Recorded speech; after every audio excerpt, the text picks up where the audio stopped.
David Jurassic of Powerful and Loving. I've got a really interesting, intriguing exercise for you. Drawing, get yourself some paper and pen around discovering who is the boss of you, right? And here's the premise. If you get stuck on making decisions, if you're not sure which part of you to listen to, what's the true, authentic part of you, if I'm saying all these things are true for me or have been true for me for most of my life, you feel torn, you feel ambivalent, and you've got priorities and goals, but you're just not finding yourself doing them and moving forward in the direction that you want to go.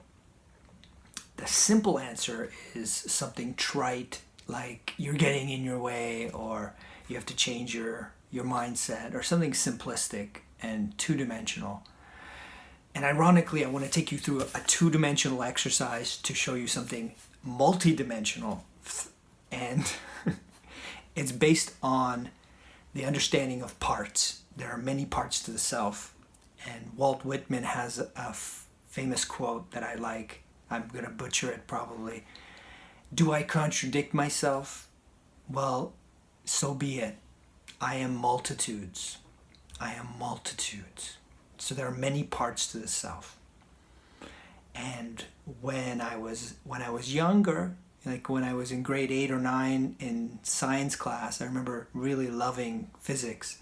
And our teacher would show us a picture of the atom. You know, this is beautiful, elegant. There's a proton, neutrons, electrons. It's a beautiful model.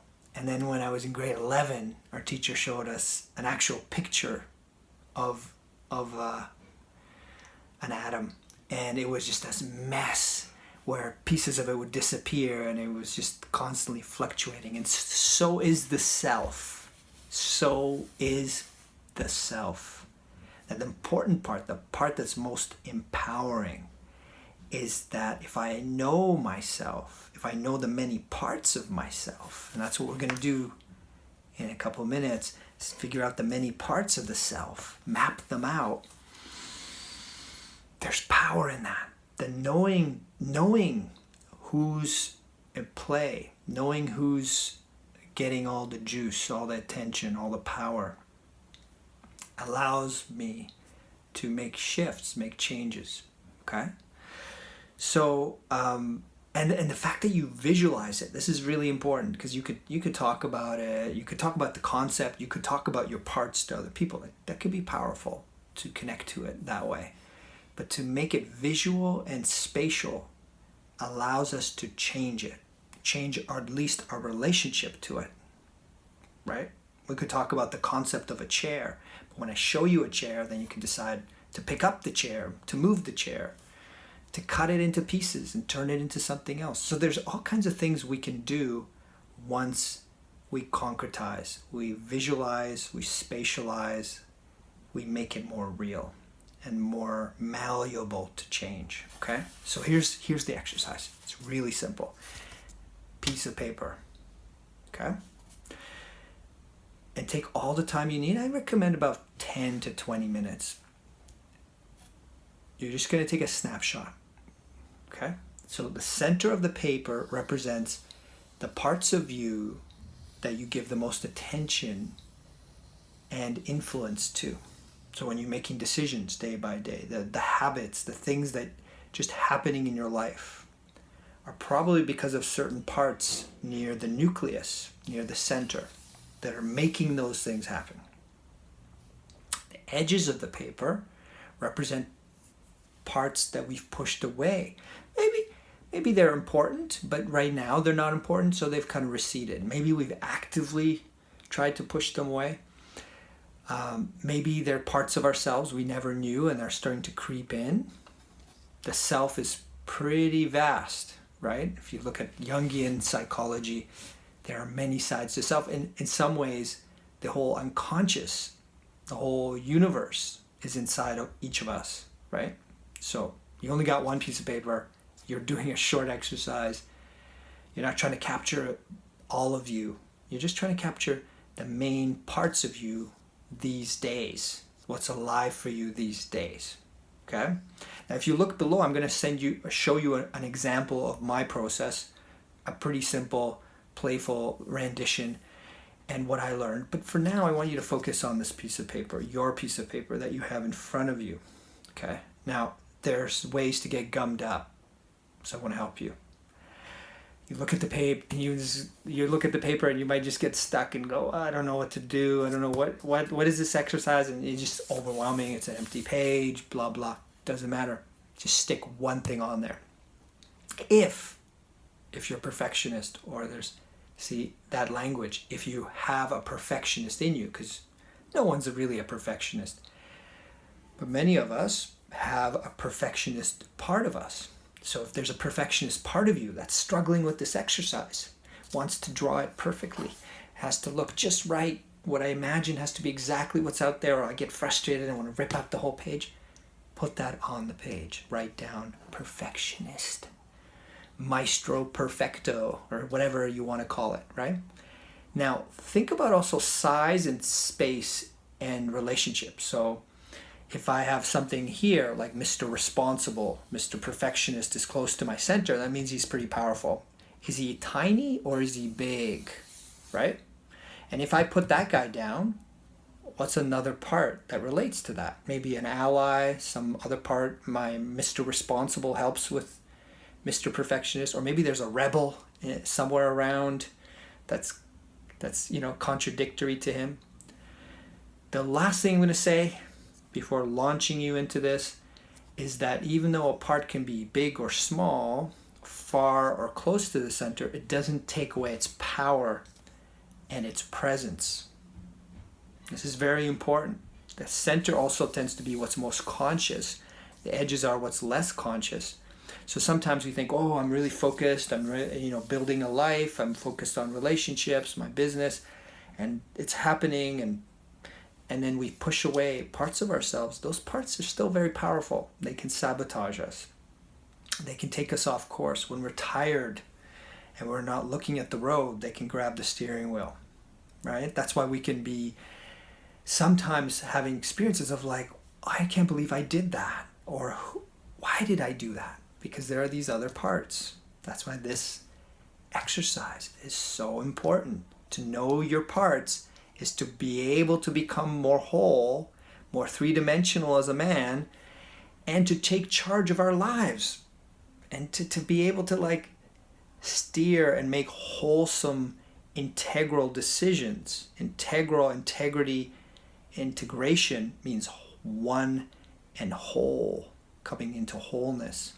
So the ultimate goal is to get all of these different parts to work together towards what you want, what's best for you, what's best for your relationships.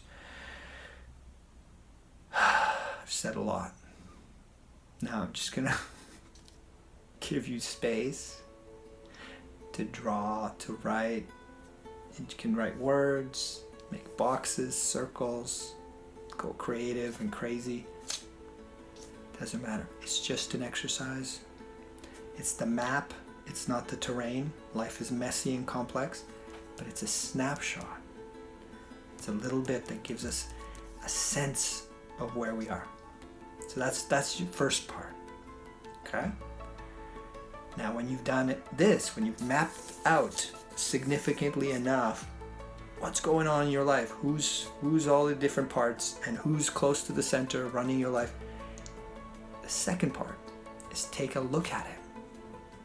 Take a look at it. I'll give you a glimpse of mine that I did this morning. Can you see?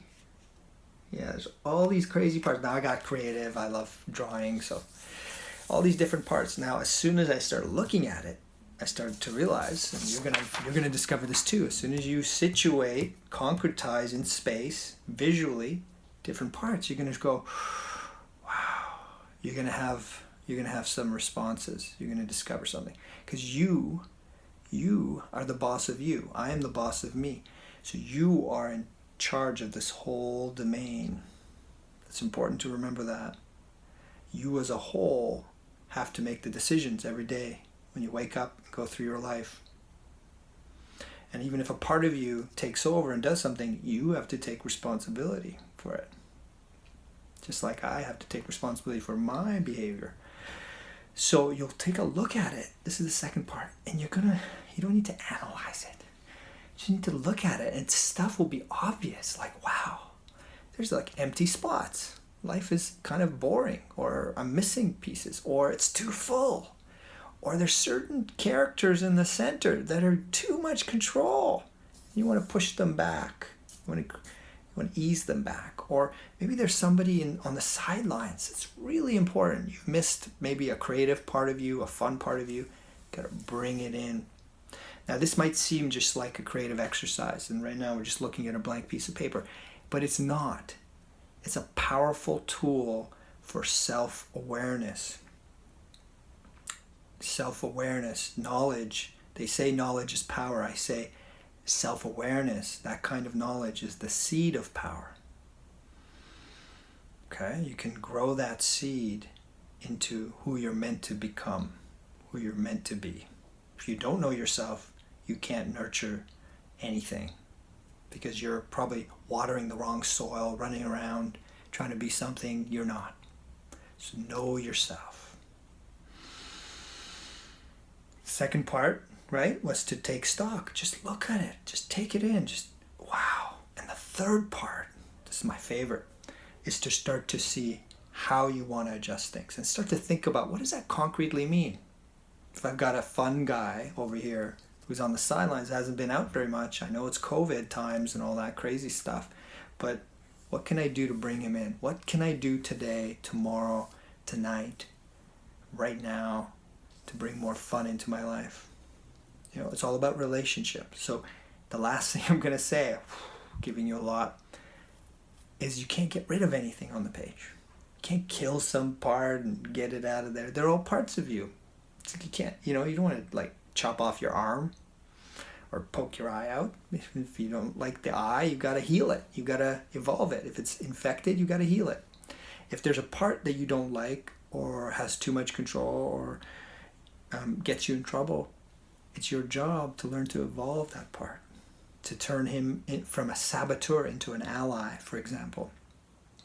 That's a lot of what we teach and practice at Powerful and Loving, is knowing ourselves and growing relationship muscles. Relationship is defines everything.